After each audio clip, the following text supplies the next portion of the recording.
The Whitegrass Heritage Project is an effort to document the history of the Whitegrass Dude Ranch, which began in 1913 and is located at the base of the Grand Teton Mountain Range, just north of Jackson Hole, Wyoming. The Whitegrass Dude Ranch was considered a successful operation in an era when western dude ranches flourished and catered to an eastern clientele who were typically wealthy and well-educated. It was not uncommon for individuals, couples, and families to come and stay at Whitegrass for 4 weeks or longer and to return year after year. As a result, many lifelong relationships were established between ranch dudes and wranglers. After owner Frank Galey died in 1985, the ranch was abandoned and the remaining 13 log structures deteriorated. In 2005, the Grand Teton National Park partnered with the National Trust for Historic Preservation to rehabilitate the ranch structures and to transform the former dude ranch into an educational center that would teach the skills necessary to preserve historic structures for national parks throughout the western states. The interview that follows documents some aspects of life at Whitegrass, either when it was a dude ranch or what it took to preserve the ranch and turn it into a national park training facility. A generous grant from the Charles Redd Center for Western Studies at Brigham Young University is making this project possible.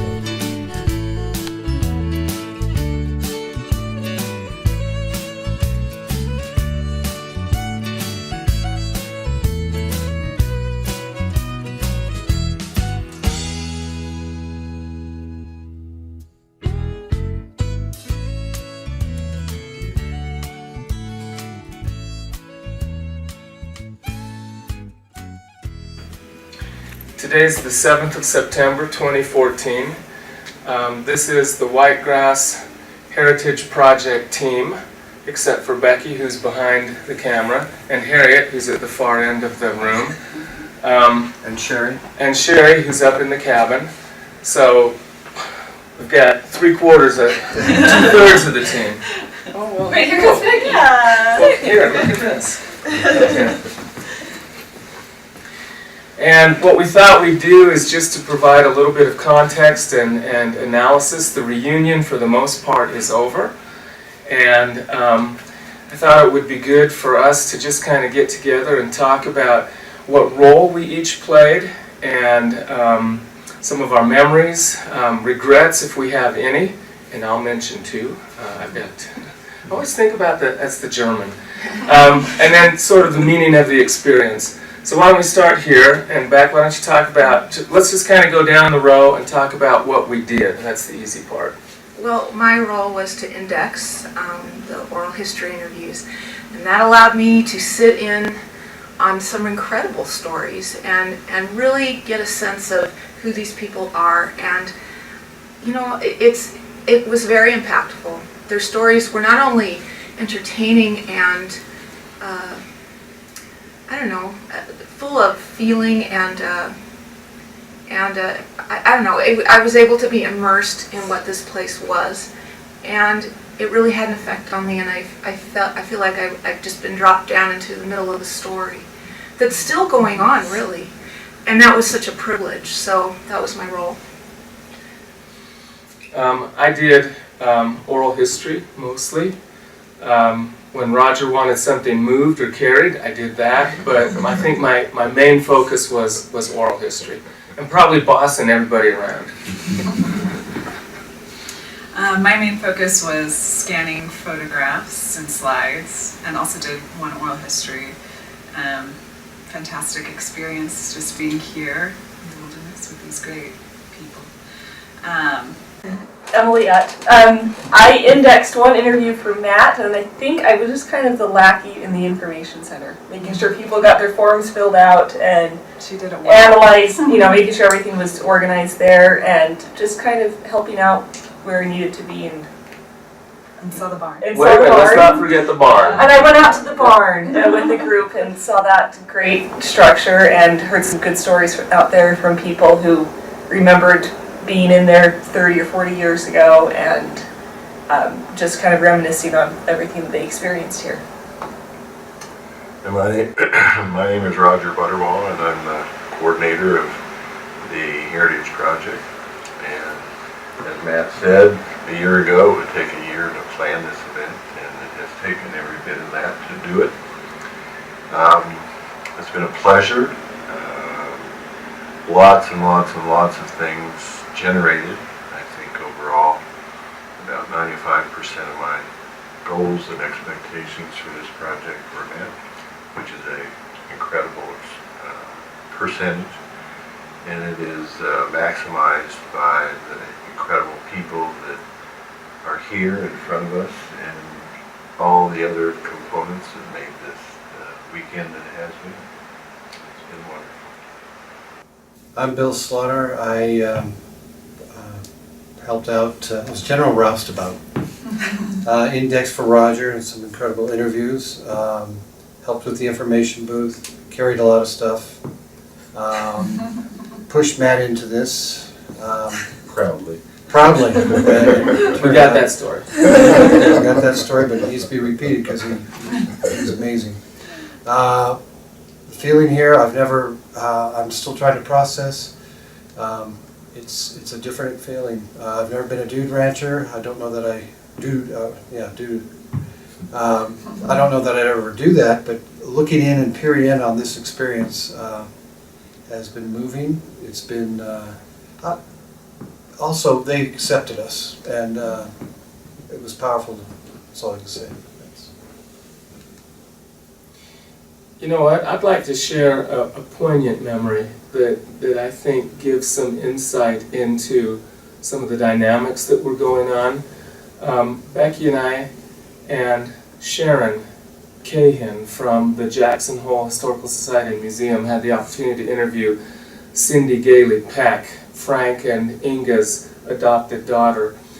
And through the first part, we actually did 2 interview sessions with Cindy. In the morning it was just Cindy alone with the 3 of us.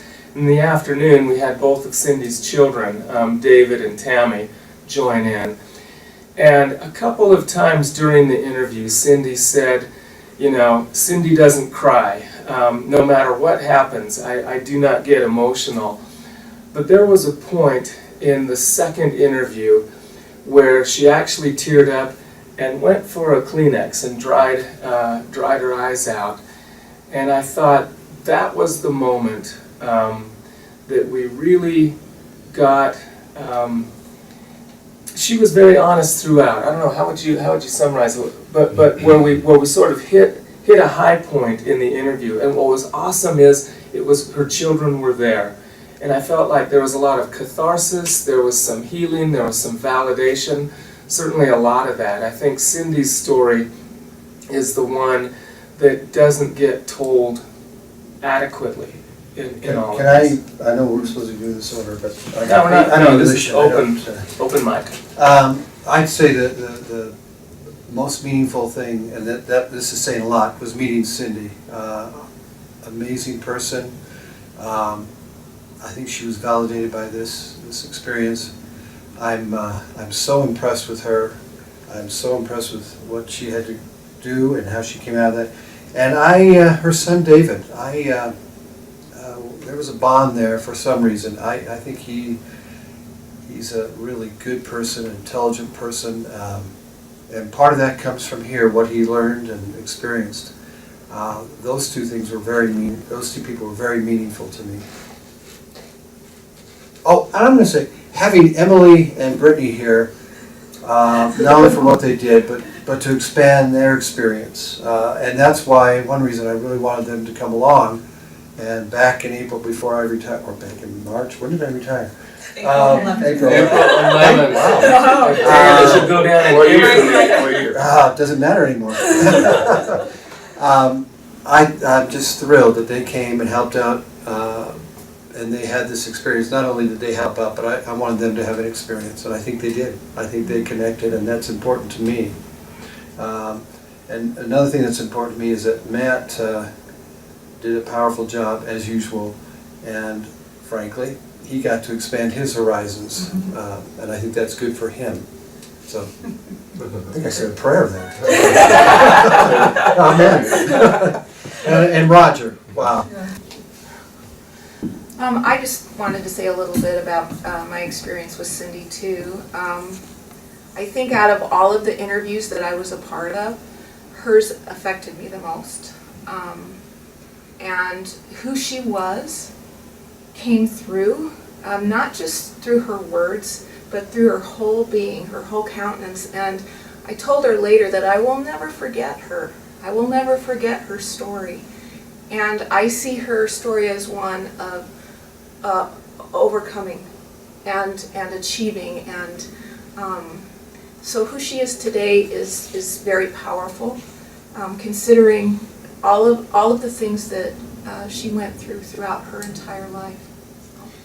You know, a common theme throughout the interview, all the interviews that I did, is the transformative power of this place and of this experience.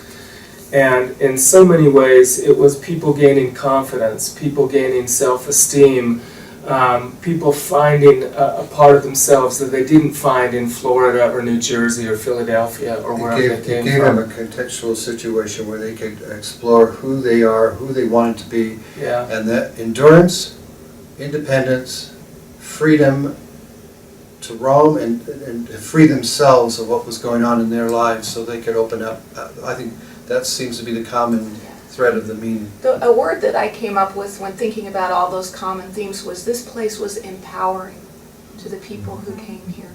And it really changed them in a way that affected their entire lives. I've gone from thinking, wow, Frank was, man, he was a strange dude, but I think he's the common thread for whatever reasons, whatever talents he had. He made people feel better about themselves and being more competent, freeing them up. Frank had a power and ability that I think was remarkable, looking from afar.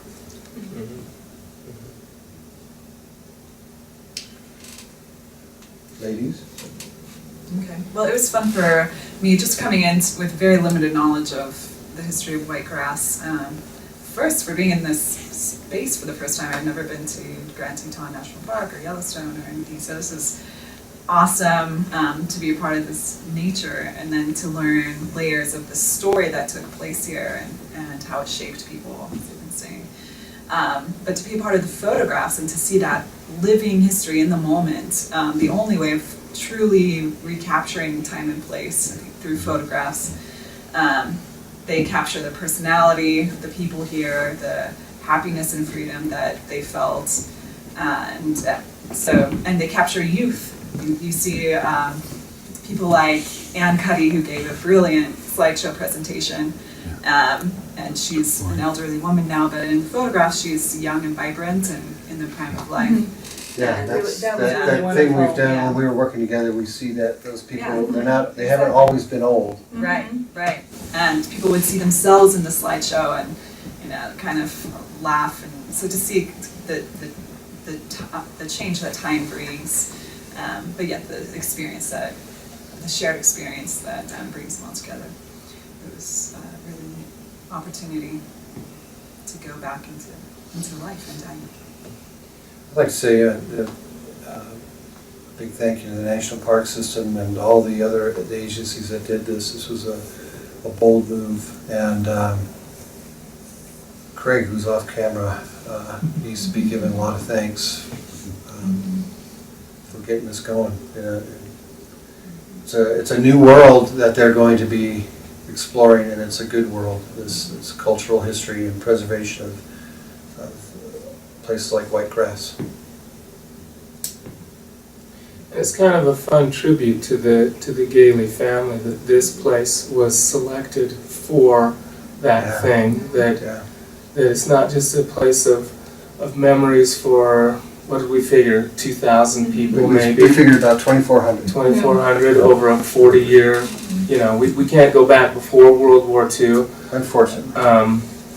but now this place will take on a different life, a larger life that will impact millions of people who will see wood structures, fireplaces, masonry, landscaping, etc.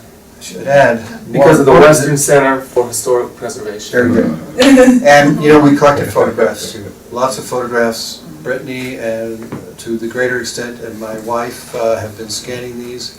And really, the photographs are more important than the oral histories. That's just my take on this. But Matt needed oral history. Even with my love for photographs. Well, I think in many ways this project was redemptive for all these guests Yeah. who came here for 40 years and they felt like, you know, their stories are going to be forgotten. That now, with this project and with the preservation of these structures, that the way that this site transformed them won't be forgotten for other people. I think that's a really beautiful thing, is the other dude ranches have kind of faded away and disappeared. That this one will remain to remind everybody of what Jackson was and what it can still be for people. Very good. And because we had so many different oral history interviews, we got, I mean, you can never get the whole story, but we got a very rounded picture. We got the positive as well as the dark side of this story and the many, many layers that are there. And I want to also thank Roger Butterbaugh and his wife Harriet, because from the moment we got here, they have made us feel like family. And now I feel like they are family. I really appreciate who they are and their hospitality, their graciousness, and their incredible ability to pull all of this together. It wouldn't have happened without Roger. You know, Roger's put up with us for 2 weeks. And I think I still can call him Fred. Think about it. No, I don't have to think about it. It's there. I want to speak to Sherry, my wife's not here, but she has been very touched by this. She didn't know what to expect, and it's been moving for her too. And she just got a glimpse. We talked about, you know, photographs and seeing what's going on, and seeing these people as young, enthusiastic duders and wranglers. So I'm good. This is just fantastic. I'll make a couple comments. Number one, I am totally exhausted. I wish I had the energy to share the enthusiasm that you all have. Unfortunately, my energy level is way down. Understandable. This is a life-changing place, and having been here for 4 years, it's obvious that that process continues today with people who come here like yourself, volunteers, trainees, repetitively people from the ranch of years ago come by. They typically have a very powerful emotional experience. People walk by, I say hello, they turn around, I say welcome to Whitegrass, and they say, oh, you know, I'm supposed to be, I didn't want anybody to see me cry. And that's just a microcosm of what happens here that many people don't see. And probably the highlight of this entire experience has been the incredible people.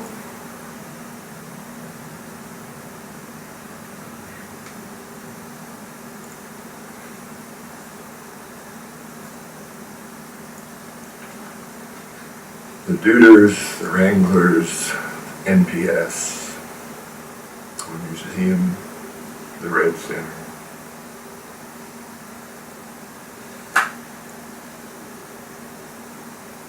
It's been is a wonderful affirmation of what people can do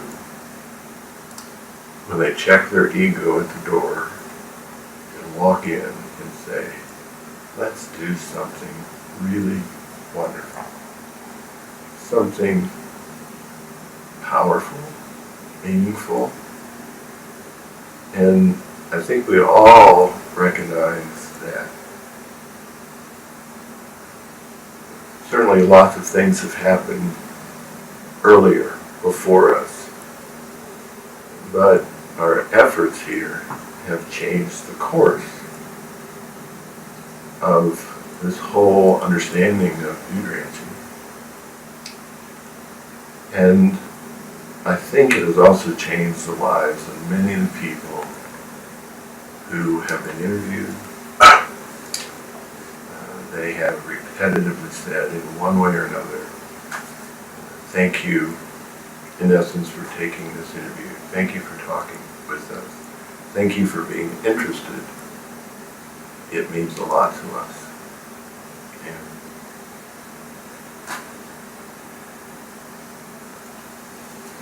You know, our experience at the information booth at the reunion was the same. People were thanking us. And as you went out among the crowd, that was universal.